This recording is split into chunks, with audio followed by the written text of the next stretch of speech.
ఉంటాయా అనేది కొంత చూడాల్సి ఉంది. వంశీకృష్ణ గారు నమస్తే అండి. Good evening. Good afternoon Naveen గారు. యా, ఏం చెప్తారు ఈ వ్యాఖ్యలు? ఇప్పుడు కొత్త కాదు, ఇప్పటివరకు సుబ్బారావు గారు చెప్పినట్లుగా అనేక సార్లు రకరకాలుగా మాట్లాడుతూ వచ్చారు, దూషిస్తూ మాట్లాడారు, తీవ్ర పదజాలంతో కూడా మాట్లాడుతున్నారు. కేసులు నమోదవుతున్నాయి, కానీ ఏంటి చర్యల విషయం? సార్, మీకు సుబ్బారావు గారికి అలాగే బీజేపీ ప్రతినిధి కృష్ణకాంత్ గారికి, ఏబిఎన్ వీక్షకులందరికీ good evening, good afternoon Naveen గారు. ఇప్పుడు పేర్ని నాని గారి విషయం సార్, ఇదేమీ కొత్త కాదు. ఇప్పుడు ఎవరెవరికి కాంపిటీషన్ ఉందో వైఎస్ఆర్ కాంగ్రెస్ పార్టీలో మనకు తెలుసు. వైఎస్ఆర్ కాంగ్రెస్ పార్టీలో ఎక్కువగా మాట్లాడుతున్నటువంటి వ్యక్తులు, అంటే ఎక్కువగా అంటే రాజకీయం మాట్లాడొచ్చు, కానీ రాజకీయం మాటున ఇట్లాంటి చౌకబారు విమర్శలు చేయడం అనేది డెఫినెట్లీ ఖండించదగ్గ విషయం.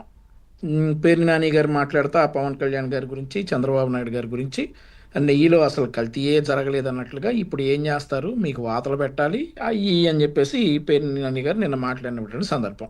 సరే, ఆయన మీద చట్టపరంగా ఫిర్యాదు చేయడం జరిగింది. ఏ సెక్షన్ల కింద ఫిర్యాదు చేశారో సుబ్బారావు గారు క్లియర్గా వివరించారు.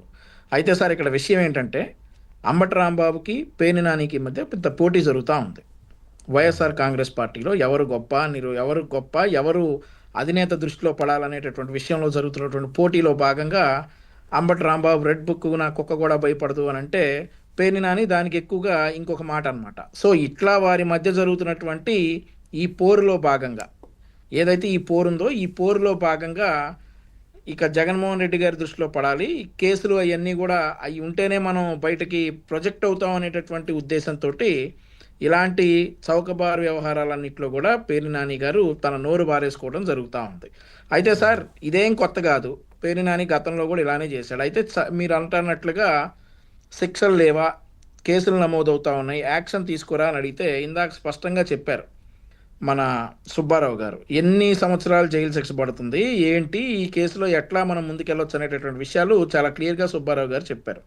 అదే గనక గత ప్రభుత్వం అయితే ఈ పాటికి పేర్ని నాని గారు చేసినటువంటి వ్యాఖ్యలు మా పార్టీలో ఎవరైనా చేసినట్లయితే ఈ పార్టీకి తీసుకుని వాళ్ళని కొట్టడం, ఏదో ఒక అక్రమ కేసులో జైల్లో పెట్టడం జరిగేది. కానీ ఇక్కడ చట్టాన్ని గౌరవించి గతంలో కూడా అతను చేసినటువంటి వ్యాఖ్యలకు కాను అతన్ని పిలిచి 41A నోటీసులు ఇచ్చేసి వివరణ తీసుకోవడం జరిగింది.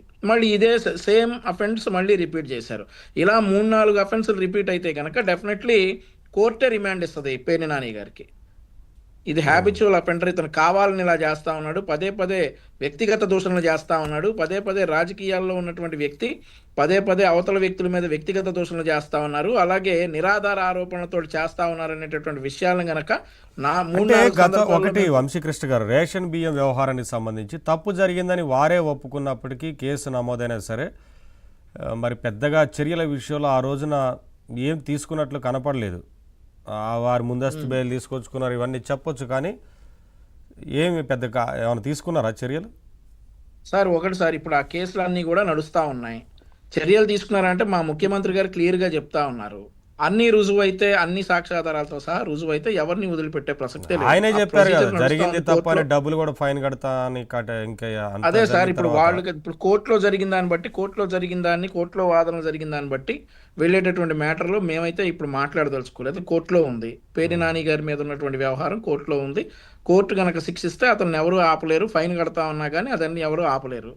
సో డెఫినెట్లీ శిక్షార్హుడు అవుతాడు. ఇప్పుడు ఈ కేసుల్లో కూడా ఇట్లాంటి నోరు జారిన కేసులు కూడా 2-3 ఇతని మీద రిజిస్టర్ అయ్యి ఉన్నాయి ఆల్రెడీ. గతంలో మీరు చూసుకుంటే అక్కడ మోకా భాస్కర్ రావు అని చెప్పేసి మచిలీపట్నంలో ఒక హత్య జరిగింది.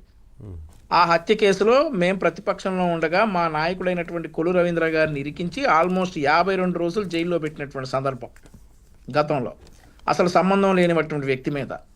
ఈరోజు మరి పేర్ని నాని చేస్తున్నటువంటి మాటలు కానీ ఇవన్నీ కూడా కూటమి ప్రభుత్వం పరిశీలిస్తూ ఉంది. డెఫినెట్లీ చట్టపరంగానే వెళతాం, ఎటువంటి రివెంజ్ పాలిటిక్స్ లేవు కాబట్టి అతను ఆ మాటలు అన్నాడని చెప్పేసి మేము వాళ్ళ ఆఫీసుల మీదకి వెళ్ళి ధర్నాలు చేయడం, గొడవలు చేయడం, ఆయన కొట్టడం, అట్లాంటి వ్యవహారాలు ఏవి కూడా మా పార్టీలో ఉండవు. కాబట్టి పేర్ని నాని ఆటలు సాగుతున్నాయి అని అయితే నేను అనుకుంటా ఉన్నా.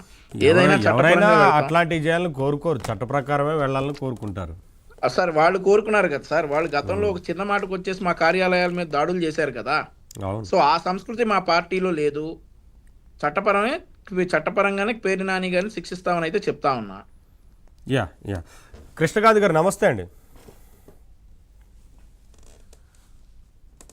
మ్యూట్లో ఉంది సార్ మ్యూట్లో మీది ఉన్నారు ఆడియో. కృష్ణకాంత్